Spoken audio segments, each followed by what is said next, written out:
Guys, winawashing natin yun. Yung mga semento na may contaminated. At ipa-plaster natin yan.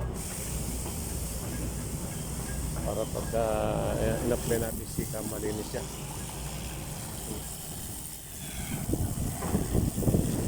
Natanggal natin yung mga lupa na naka-exert. Para pagka malinis.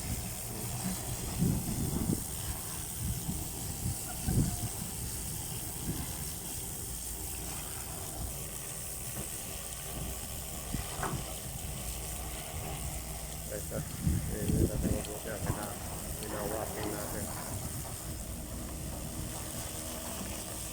Yan, i-repair natin ang sika yan guys. Sika monotop 4012. Gagamitin natin para repair. Sika monotop 4102 ang repairing plastering natin. Cement plastering. Yan, yan.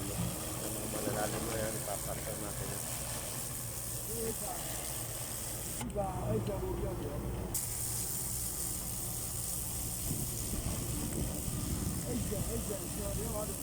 Guys, dire-diretso lang paglilinis natin ng wood para ma-plaster na natin siya, ma-repair natin.